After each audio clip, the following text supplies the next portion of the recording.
ไข่เหรอไข่ไปลวกทิ้งกันนะเนาะตัวเสียเย็นไหม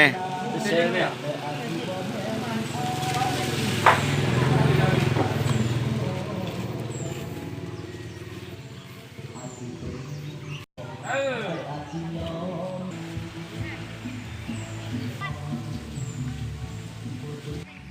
เดี๋ยวท้าไป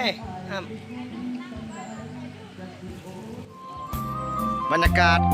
บ่อน้ำหอนเมืองเหี่ยมเนาะ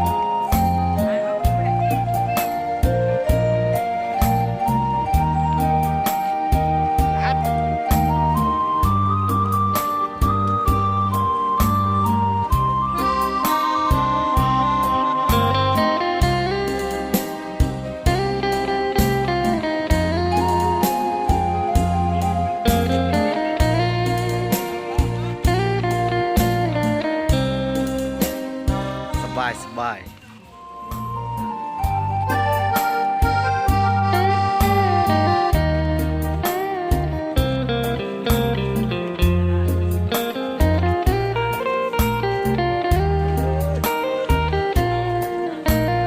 เขตอันตราย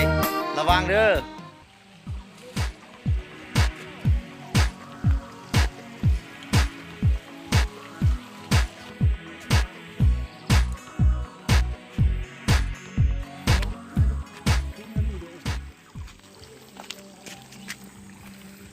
ปุ้ยหอยองศา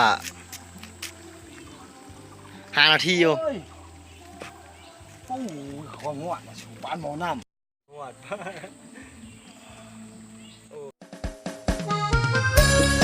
บ่อน้ำหอนเมืองเหี่ยม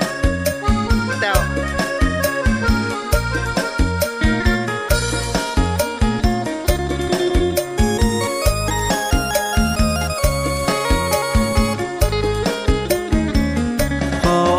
เสียงเพลงห้องบรรเลงฝากสายลมเมื่อ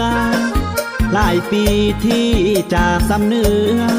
บ่ได้เมื่อยามบ้านยามทรงห่างกันหลายปีแต่เดี๋ยวนี้คิดฮอดพี่น้องพ่อแม่เฒ่าแก่จงคงเก็บเงินทองแล้วสิไปหาคิดฮอดแท่น้องสุกข้างแน่เหรอทุกเด็กพรน่ะเตะอยู่นี่เตะขึ้นใครยังโตนี่คือการปอกไข่เนาะกินนาทีกับตุ่มนะโอ้เลยกินนาที2-3 นาทีแล้ว3 นาที3 นาทีผมซุกอันนี้เนาะเกิดขนมนะนี่คือข้างนอก